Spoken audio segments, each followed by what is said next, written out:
어르신의 건강과 행복을 위한 가장 든든한 노인복지 시설을 만들어가는 케어스토리 강성만 국장입니다.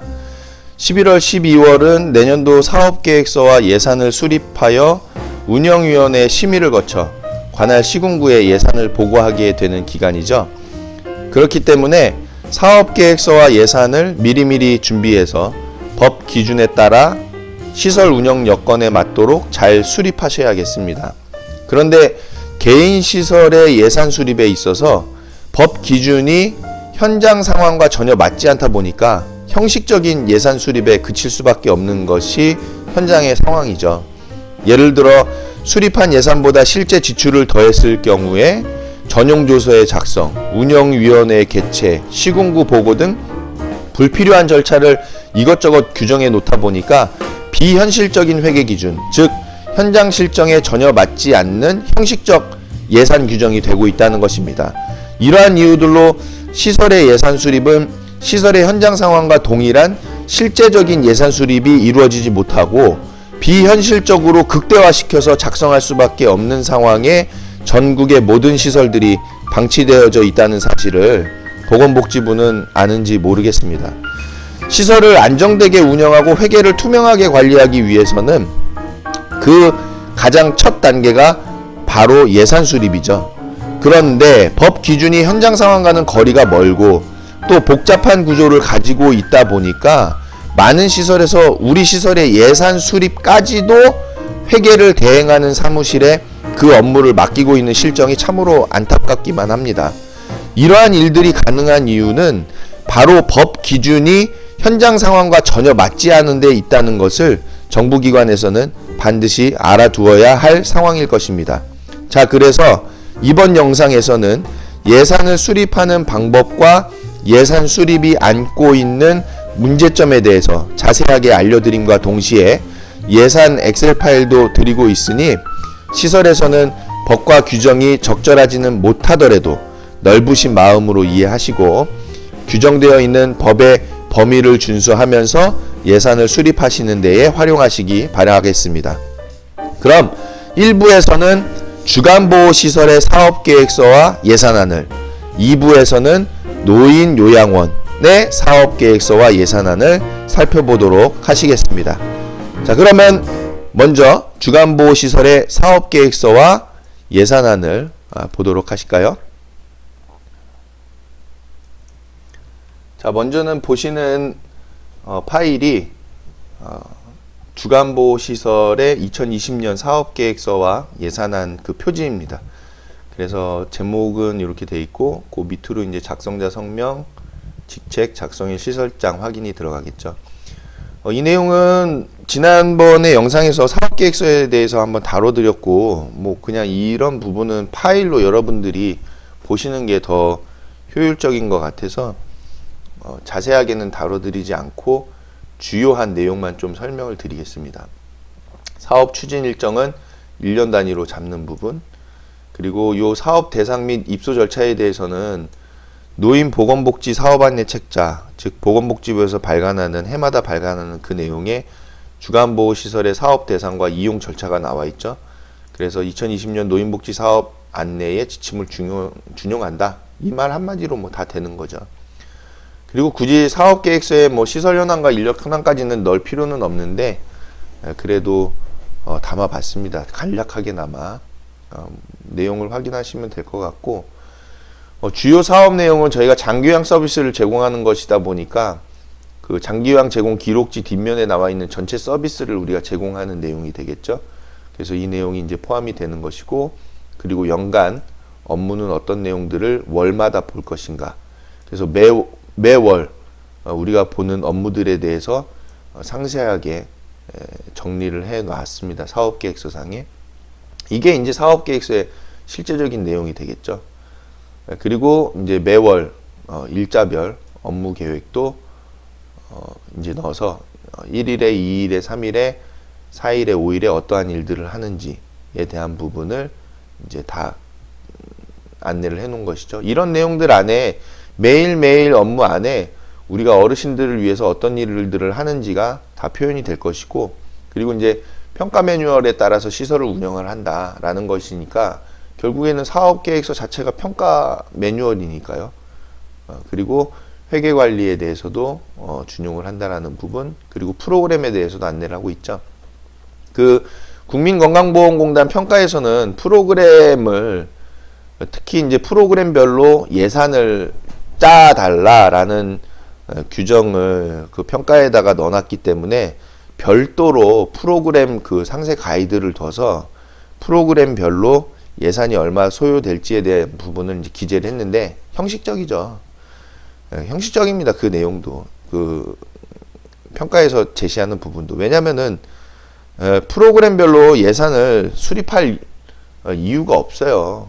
다만 이제 이 프로그램을 수행하기 위해서 재료가 어떤 것들이 들어가고, 그리고 그 재료를 구매하고 또는 강사를 이제 섭외한다면 강사에 대한 부분도 그렇죠. 그래서 그 강사 비용이 얼마나 소요되고 할 것인가. 이제 결론적으로는 예산을 그걸로 짜달라는 건데, 예산을 만약에 모자르게 될 때에는 문제가 되기 때문에 예산을 최대한으로 잡을 수밖에 없는 것이죠. 그래서 예산을 최대한으로 잡다 보니까 비현실적으로 될 수밖에 없다. 이 표현을 건강보험공단에서는 그 프로그램별 예산을 수립해달라라고 표현하기보다는 이 프로그램에 실질적으로 소요될 비용을 명기하라, 계획하라라는 식으로 표현을 해주는 게 실제적인 말이 되겠죠. 예산이라는 표현은 좀 맞지 않습니다. 그래서 만약에 이제 제가 평가에 대해서 안내를 한다고 하면은 기준을 만약에 제가 이제 정한다고 하면 저는 프로그램별로 실제적으로 소요될 비용을 계획할 것, 이런 식으로 얘기를 할 것 같아요. 그러면은 그거는 우리가 시설에서 어르신들께 프로그램을 제공해 드려야만 하는 거니까 그 상황에 대해서 그 상황에 있어서 실제적으로 프로그램에 소요될 비용을 파악해 보거든요. 그렇기 때문에 그런 식으로 평가를 안내하는 것이 좋겠다라는 것으로 생각해 볼 수 있습니다. 그래서 프로그램에 대한 사업계획, 그리고 건강관리 계약이야 노멀한 내용이니까 한번 읽어보시기를 바라겠고요. 영양관리 계획. 근데 이제 조금 내용들을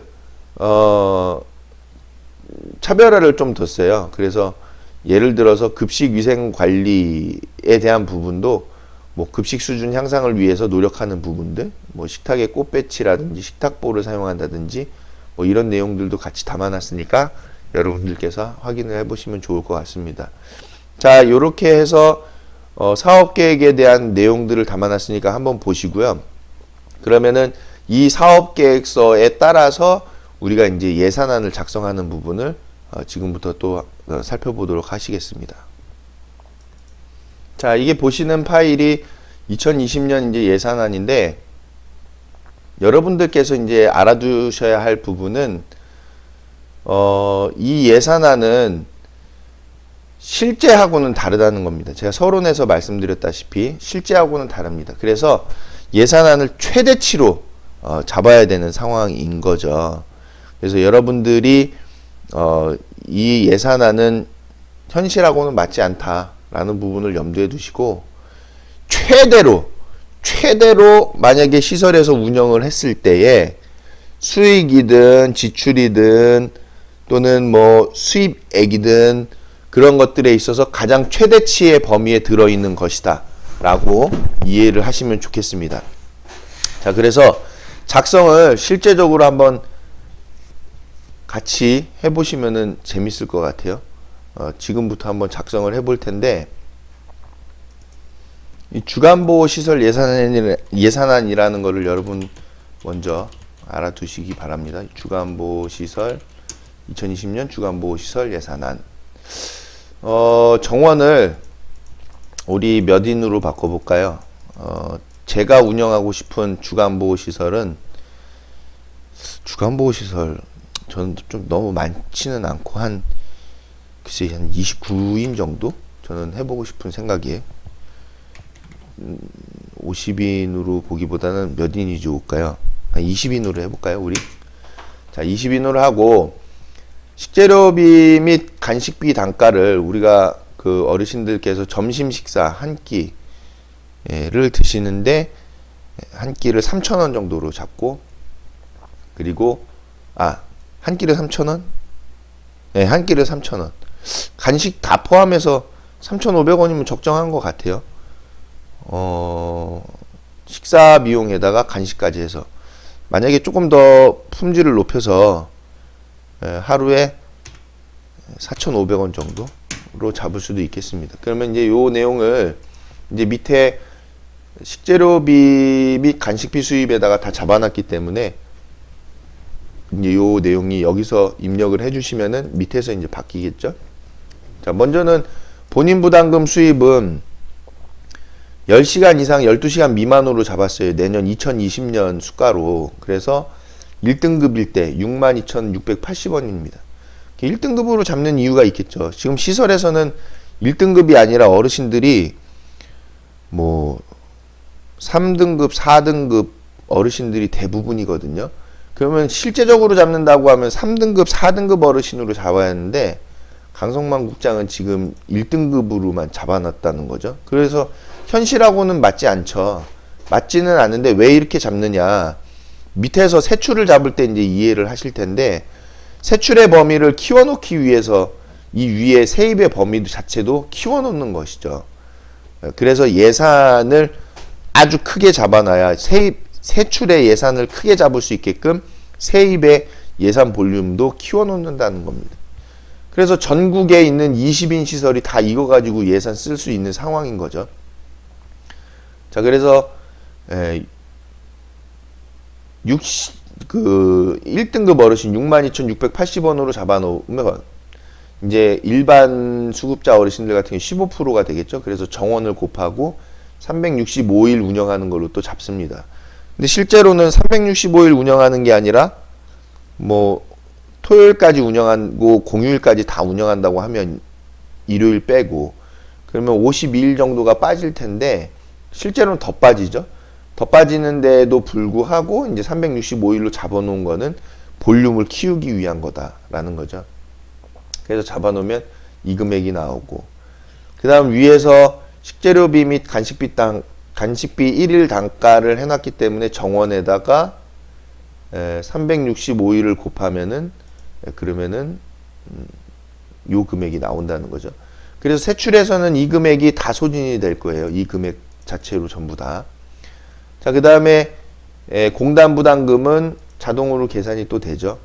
요 단가에 1등급 어르신 수가에 85%가 들어오겠죠. 이번에는 여기서는 15%가 들어왔는데, 그리고 정원 곱하고 365일. 실제로는 이게 정원이 아니라 현원이 되겠죠. 원래는. 근데 현원을 우리가 파악하기가 어렵기 때문에 이런 내용으로 예산이 작성되고 있는 게 현실이다. 그래서 3억 8천 정도가 들어오는 상황이 되겠습니다. 그 다음 가상금 수입에 대한 부분인데, 요 가상금 수입은 우리가 조금 이따가 얘기를 나눠야 될 것 같아요. 왜냐하면 요건 수정이 돼야 되겠죠. 밑에서 몇 명을 채용하느냐에 따라서 달라지게 되니까. 지금 정원 20인입니다. 자, 그 다음에 기타 전입금은 없다고 쳐요. 근데 없을 수가 없죠. 왜냐면은 그 기타 전입금이란 거는 운영을 위해서 그 설립자가 운영 자금을 시설 회계에다가 투입시키는 건데, 뭐 예산에 안 잡혀 있다고 하더라도 투입할 수 있는 거는 충분하니까 굳이 안 잡아도 상관은 없겠다. 근데 이제 이 기타 차입금 같은 건 좀 얘기가 달라지죠. 기타 전입금 같은 경우에는 설립자가 무상으로 시설에다가 그냥 자금을 투입시키는 거고, 기타 차입금은 누군가로부터 차입을 받는 거거든요. 그렇기 때문에 지금 사회복지 재무회계 규칙에서는 대표자로부터 차입을 잡을 수 없다라고 이제 복지부에서 선을 그었어요. 그러면 대표자는 전입금으로 시설에다가 자금을 투입하는 상황이고, 그리고 이 차입금은, 기타 차입금은 다른 누군가에게 빌려오는 돈이거든요. 그러면은 글쎄요, 대표자 입장에서는 이렇게 할 것 같아요. 내 돈을 시설에다가 그냥 다 투입했을 때 다시 받아오는 방법이 기타 전출금 계정밖에 없는데 그 계정을 또 지키는 부분으로도 제약이 있다 보니까 솔직한 얘기로 그냥 빌려주는 형식으로 해서 다시 갚을 수 있게끔 다시 그 돈을 회수할 수 있게끔 해야 되는 게 합리적으로 생각을 하는데 이게 이제 이렇게 바뀌었기 때문에 기타 차입금의 본인 대표자가 시설에다가 돈을 빌려줄 수가 없는 상황이 돼버렸죠. 그래서 이제 대표자 명의로 돈을 빌려주는 게 아니라 다른 제3자의 명의로 돈을 빌려주고 다시 대표자가 그 부분을 회수하는 방식으로도 많이들 하고 있는 상황일 것으로 생각이 됩니다. 그래서 이 기타 차입금에 대한 수입을 잡아놓는 게 좋죠. 한 1억 8천 정도로 잡아놨는데 이게 좀 많다. 여러분들 생각하시기에 뭐 월 1,000만 원 정도까지만 수입 기타 차입금 돈을 빌리는 쪽으로 할 수도 있다라고 하면은 네, 이 부분을 변경해 주시면 되겠습니다. 1,000만 원으로. 그럼 이제 1억 2천을 해마다 빌리는 상황이 되겠죠. 그리고 이 기타 차입금 수입으로 돈을 만약에 시설에서 빌렸다라고 하면은 그 이자는 1금융권 이자에 해당하는 만큼으로 지급하라라고 또 규정을 해놨죠. 그 은행별로 그 이자가 다른데 도대체 기준이 뭐냐. 그래서 그냥 한 5%로 잡아놨습니다. 밑에서. 그 부분은 이제 보시면 되는데 요 기타 차입금도 여기 예산에 잡아놓은 만큼 밑에 세출해서 똑같은 액수를 잡아놔야 되겠죠. 왜냐면 돈을 받았으니까 받은 만큼 갚아야 되니까 다 갚아야 될 거 아니에요. 다 갚을 수도 있으니까. 근데 만약에 세출 예산에 기타 차입금이 이 동일한 금액으로 안 잡혀 있으면은 못 갚죠. 또 그거를 예산을 또 전용 조서를 써서 또 바꾸고 뭐 그런 복잡한 과정을 거쳐야 되기 때문에 아싸라게 이 금액을 큰 금액으로 잡아놓고 밑에서도 큰 금액으로 잡아놓는다는 겁니다. 이거에 대해서는 만약에 100억을 빌린다.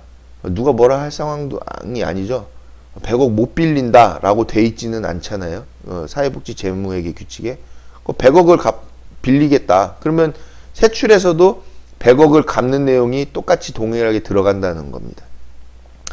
자, 그 다음에 일자리 안정자금 수입에 대한 부분인데 이것도 볼륨을 좀 키워놓을 필요가 있죠. 그래서 월 150 정도로 이제 일단은 잡아놨는데 실제로는 시설에서 150 이하로 들어오는 상황일 거예요. 근데도 이제 이 예산을 크게 잡아놓는다. 덜 들어올 수도 있으니까 일단은 크게 잡아놓으면은 그러면 세출해서 예산을 키워놓을 수가 있겠죠. 그래서 세입의 예산의 볼륨을 키워놨습니다. 자, 이렇게 해서 키워놓으니까 한 7억 8천만 원 정도 됐어요. 그러면은 세출하고 세입하고 동일한 금액이 되어야 되겠다. 그래서 이제 제일 하단에 이제 세입과 세출의 차액에 대해서 써놨습니다. 지금 보니까 6억 8,300 정도가 지금 적자죠. 자, 그럼 이 부분을 이제 세출해서 수정을 해줘야 되는 상황인데 제일 먼저 잡아야 될 것은 세출해서 뭐부터 들어가냐면은 종사자 인건비부터 수정이 되겠죠.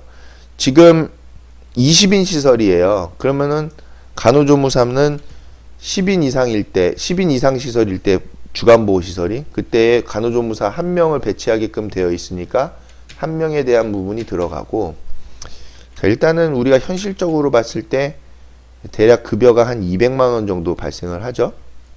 자, 200만 원으로 해서 여기도 200만 원으로 수정을 해줍니다.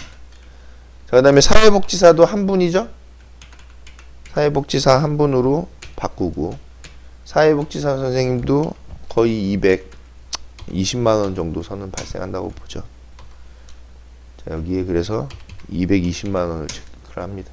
220만 원은 말도 안 되는 얘기죠. 솔직히 사회복지사로 일할 때 제가 보기에는 300만 원은 드려야 됩니다. 간호조무사 선생님도 그렇고. 자, 요양보호사 선생님은 20명이니까 최소 3분은 계셔야 되겠죠. 37에 21. 그래서 3명이다. 요양보호사 선생님 급여가 대략 자 200만 원으로 해놓는다고 하면은 여기도 3분이 되겠죠? 그래서 3분으로 해서 200만 원으로 잡아놓습니다. 자, 그러면 이제 급여가 다운이 되죠. 이제 잡아놨으니까. 그 다음에 이제 시설장에 대해서는 우리가 250만 원 정도로 일단은 산출을 해놓고, 그럼 이 부분도 250만 원으로 계산을 해봐야 되겠죠. 자, 그 다음에 운전원도 지금 300만 원인데 운전원에 대해서 현실적으로 우리가 얘기했을 때 150만 원 정도로 잡는다. 그러면 여기도 150만 원으로 수정을 해주시면 될 것 같아요. 자, 그 다음에 사무원 같은 경우에는 200만 원으로 잡는다. 그러면은 여기도 200이 되겠죠.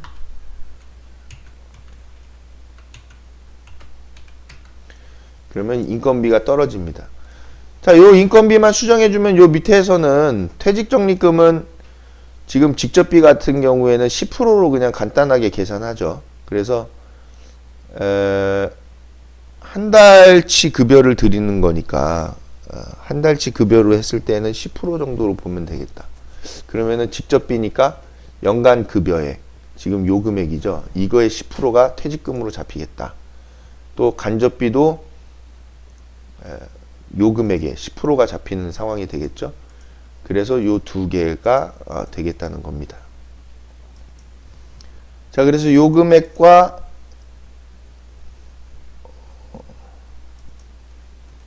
요 금액, 요 두 개 금액을 합친 금액이 이제 이 금액이 되겠죠. 퇴직적립금에 해당하는 금액이 되겠습니다.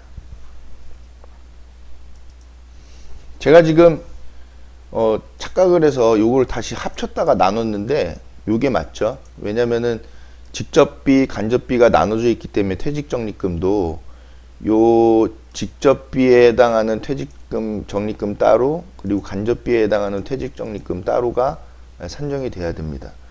그래서 우리 보시면은 지금 현재 이제 밑에서 이제 잡힐 텐데 다시 요 직접 인건비 비율을 계산을 잡아놨어요. 그래서 요 직접 인건비 비율이 법정으로는 48%죠.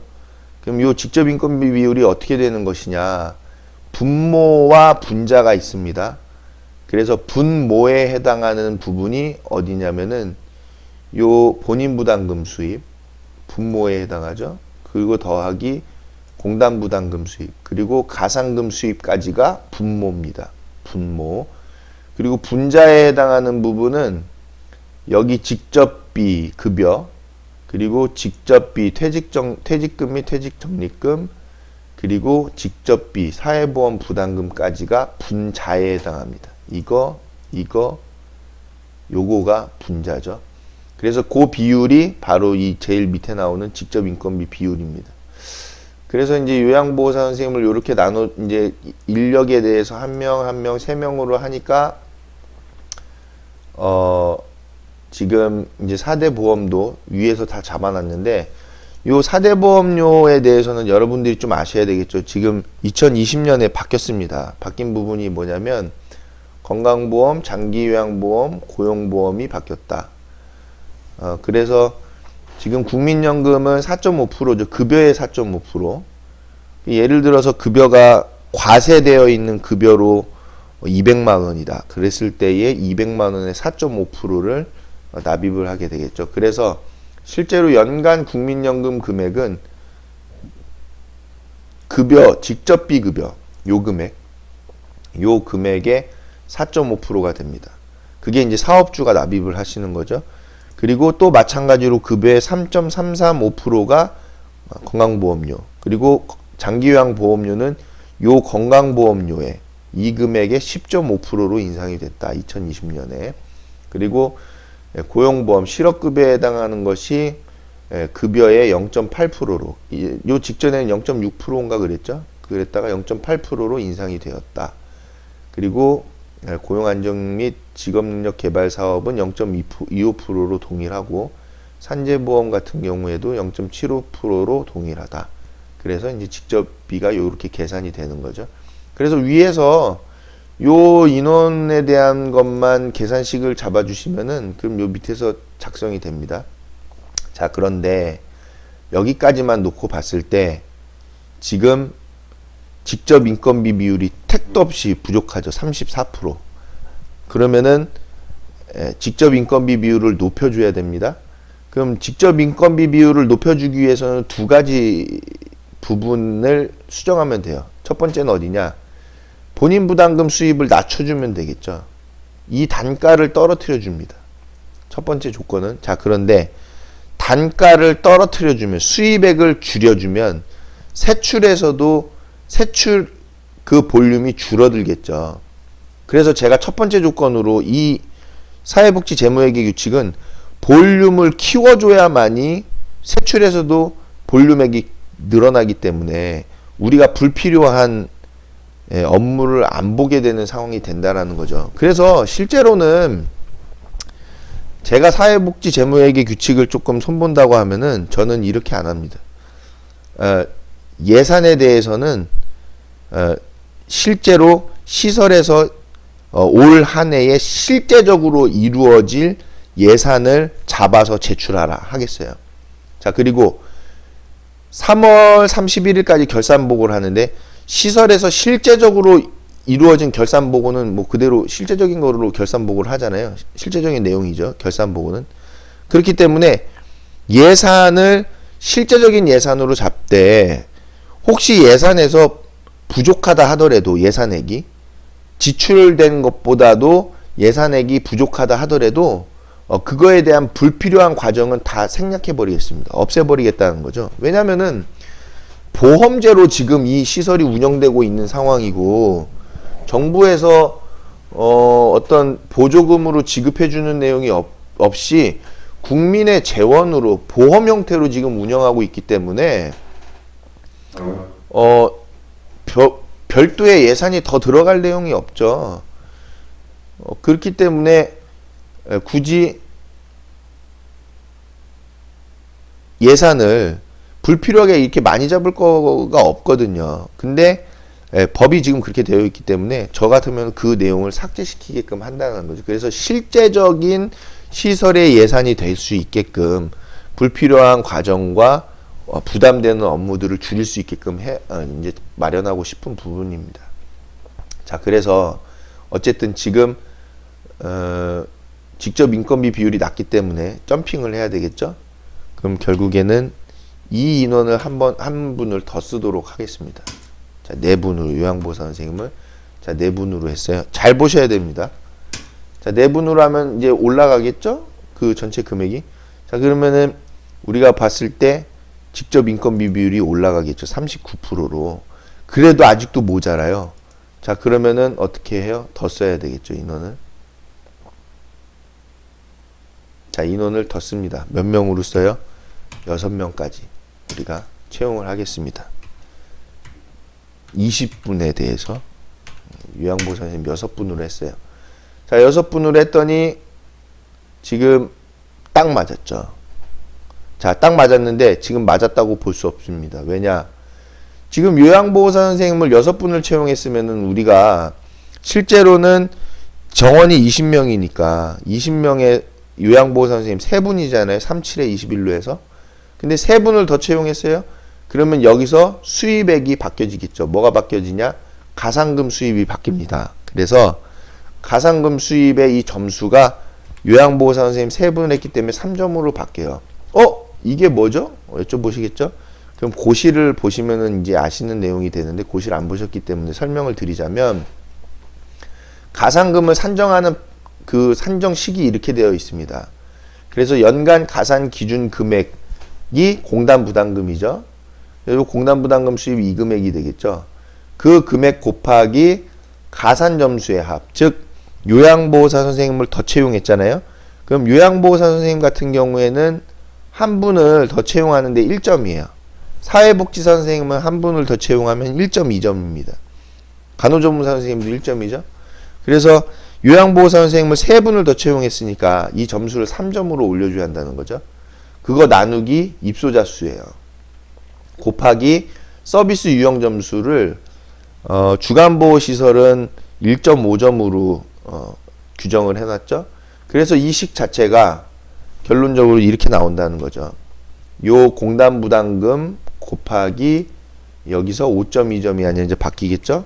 3점으로 바뀌는 거죠. 그리고 나누기 C2는 입소자 수, 즉 정원으로 되어 있는데 입소자 수고 곱하기 1.5점이다. 그러면 8,700만 원이라는 가상금 수입이 생기게 됩니다.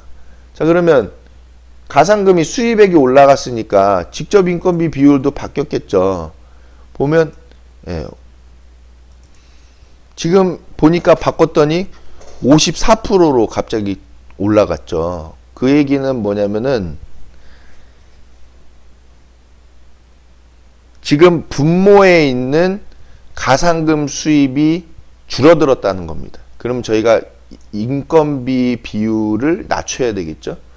그럼 지금 여기서 요양보호사 선생님을 6분을 채용했는데 요거를 좀 바꿔서 다시 4분으로 바꿔보겠습니다. 4분으로 바꾸고 여기도 4분으로 바꾼다. 그러면 37에 21인데 한 명을 더 채용한 거니까 여기서 가산 점수의 합도 1점이 되겠죠.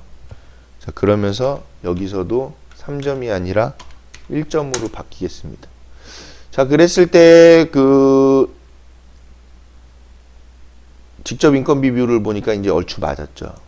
49%, 48%. 자, 여기서 우리가 알 수 있는 내용이 있습니다. 자, 요거는 일단 차치를 하고, 이건 이제 볼륨을 줄일 거니까요. 직접 인건비 비율부터 맞춰야 되는 상황이니까 요거를 맞춰진 거가 되겠죠. 자, 그러면은 결론적으로는 뭐냐면은 이 직접 인건비 비율을 보건복지부에서 마련한 내용은 뭐 간단하죠. 첫째로는 분자에 해당하는 이 직접비에 해당하는 이분들의 처우를 개선하겠다라는 의지가 확실하게 드러난다. 첫째로는 이분들의 급여를 올려주는 상황이 들어간다라는 거죠. 요소 하나로는. 두 번째로는 이분들의 인원수를 더 채용해야지만이 된다라는 결론이 나오는 것이죠. 그래서 이 직접 인건비 비율이라는 것은 그런 것들을 반영하고 있는 내용이다라고 이해를 하실 수 있겠습니다. 자, 그러면은 내용들이 다 잡혔으니까, 직접 인건비 비율이 잡혔으니까 이제 이 밑에 있는 내용부터 잡아나가면 되겠죠. 자, 20인 시설의 월 회의비라고 하면은 우리가 대략 한 달에 한 많아야 20만 원 정도로 잡아보는 것이 합리적일 수 있겠다.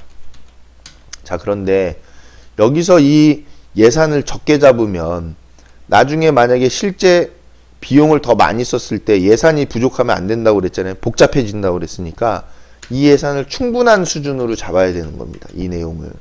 그러면 20만 원 정도로 생각했는데 이걸로는 안 되겠어. 30만 원 더 충분하게 2배로 잡아. 40만 원. 자, 그래서 이 부분을 40만 원으로 바꾸겠죠. 자, 그다음에 20인 시설에 수용비 및 수수료 종이 사고 컴퓨터 용품 바꾸고 뭐 하고 그런 데 들어가는 수용비 및 수수료를 우리가 충분하게 잡아서 400만 원 정도로 한번 잡아보죠. 그럼 4,800으로 바뀌겠죠. 자, 공공요금도 전기세, 가스요금 다 나가는 거 해서 200만 원 수준으로 우리가 잡아보겠습니다. 자, 그리고 차량비는 우리가 한 달에 지급하는 차량비가 예를 들어 100만 원 정도 수준이다. 바꿔주면. 자, 임차료가 들어가는데 20명 정도 어르신들 계시는 시설의 임차료가 월 200 정도다 라고 하면은 이 부분도 200으로 바뀌겠죠. 자, 그리고 직원 식재료가 그 기타 운영비로 나가는 부분으로 시설에서 복리후생 차원으로 제공해 드리는 건데 지금 17분으로 되어 있는데 여기 우리 전체 인력 현황을 보면 한 명, 6명, 4명 더하면 6명, 7명, 8명, 9분이죠. 자, 그럼 여기서도 직원 식재료비가 9분으로 바뀌겠다. 그럼 여기서도 9분으로 바꿔줘야 되겠죠. 여긴 근데 왜 2,500원으로 잡았냐? 그 간식비 빼고 간식비를 1,000원으로 했기 때문에 2,500원으로 한 끼로 잡아놓은 거죠. 자, 그리고 기타 운영비를 월 100만 원씩 잡아놨는데 이 부분도 좀 너무 과하니까 50만 원도 충분한 상황이 되니까 50만 원으로 잡아봅니다. 자, 그리고 시설비는 시설에 뭐 도배하고 뭐 그런 것들 시설에 투자하는 내용이 거의 없지만 혹시 모를 일을 대비해서 500만 원 정도는 연간 잡아놓는 거죠. 자, 이 식재료비는 수입액 그대로 다 소진을 하는 거니까 동일한 금액으로 잡아놓습니다. 자, 그리고 어르신들 기저귀, 칫솔, 치약 그런 거 사는 거 20분인데 월 100만 원만 잡아도 충분하겠죠. 그래서 이 비용도 100만 원으로 잡는다. 또 의료비 같은 경우에는 대부분이 보호자분들이 의료비를 지불하시고 하는 거기 때문에 시설에서는 특별히 의료비 들어가는 게 없어요. 100만 원 잡아도 충분하겠다. 자, 프로그램 사업비도 300만 원을 잡아놨는데 이 부분도 20분에 대한 프로그램 사업비니까 150만 원만 잡아도 되는 상황입니다. 150만 원만 잡을 때 이 부분도 바꾸겠죠. 그래도 예산은 150만 원 월로 잡아놨기 때문에 1년 예산을 넘기지는 않는 상황이 되겠다. 자, 요 기타 전출금이 중요한데 제가 말씀드렸다시피 초반에 우리가 이제 대표자님께 수익금을 보내드리는 그 전출금 항목이거든요. 그래서 월 단위로 얼마씩 대표자님께 보낼 것인가. 이게 볼륨이 많이 잡혀 있어야지 금액에 대해서 우리가 제한 없이 보낼 수 있는 상황이 되겠잖아요. 그래서 이 부분은 이제 마지막에 잡기로 하고, 지금 근데 2억 정도가 지금 적자니까 요게 먼저 간단하게 우리가 잡아놓고 한다면 500만 원으로 일단 먼저 잡아 보겠습니다. 자, 500만 원으로 잡아서 여기서도 요 내용 다 지우고 500만 원으로 우리가 수입액을 잡아본다. 그랬을 때에 현재 8천만 원 정도의 적자가 나고 있죠. 자, 원금 상환금에 대해서는 우리가 대출이자를 잡아놓은 게 있으니까 대출을 수입에서 잡아놨으니까 그 금액 그대로 들어가겠죠. 그래서 그 금액으로 원금을 상환한다는 세출을 잡아놓은 거고, 그럼 이제 그런 생각을 하실 거예요. 왜 수입에서 빌리고 세출해서 갚고 하는 돈을 똑같이 뭐하러 해놓냐라는 건데, 혹시 우리가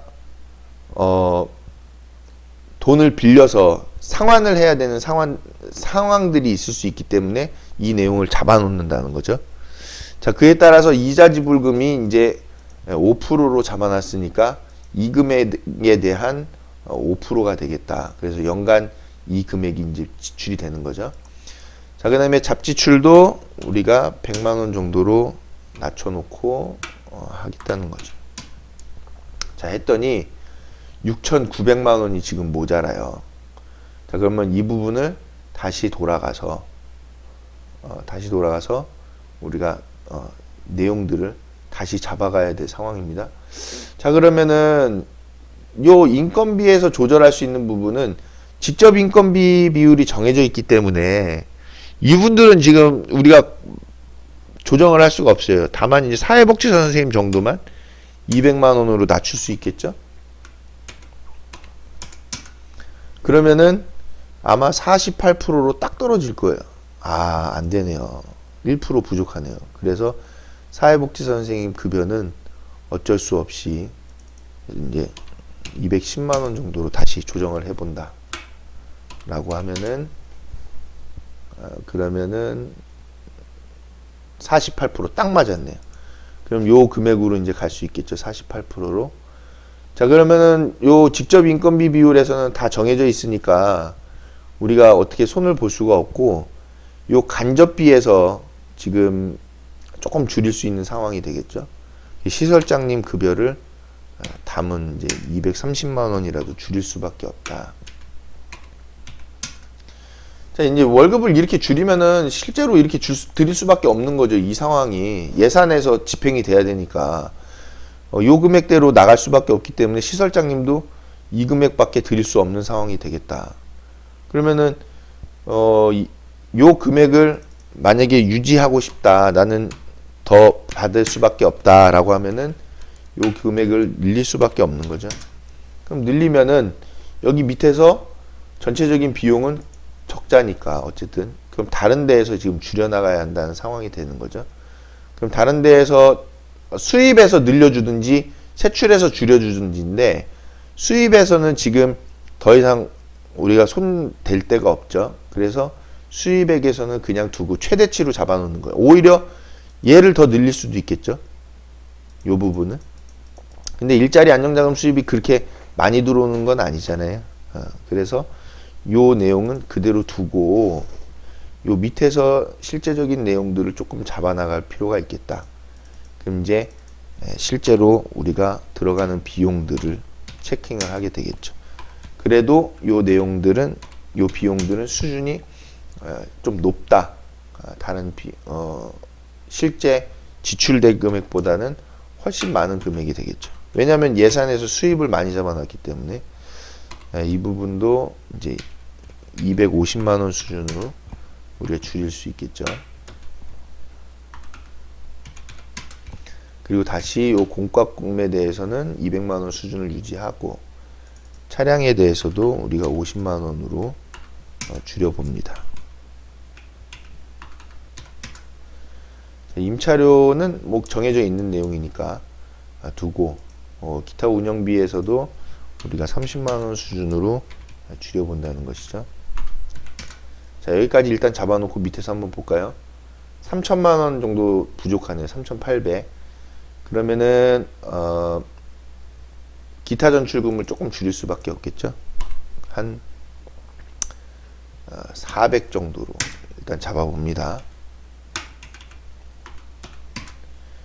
자, 그러면 2,600이죠. 프로그램 사업비도 우리가 100만 원으로 줄여봅니다.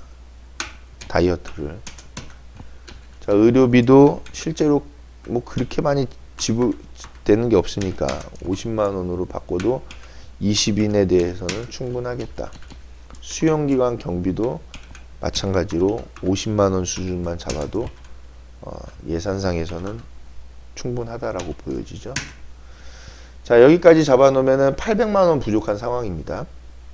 자, 800만 원 부족한데 이거를 여기서도 한 300으로만 잡아주죠. 여기서도 300으로 잡아주고 그 다음에 이제 위에서는 아까 다 잡아줬던 거니까 더 이상 들어갈 부분은 없는데 요 부분이 조금 더 조정이 될 수 있겠죠. 150만 원 정도로 조정을 할 수 있겠습니다. 자, 그러면은 밑에서 보면 이제 97,000원 남는 거죠.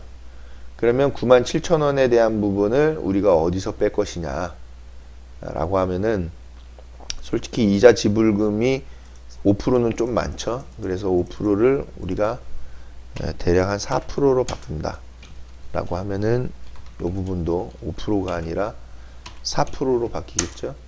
그럼 이제 100만 원 정도 남네요. 자, 이 금액을 우리가 원장님들께 다시 돌려드리는 걸로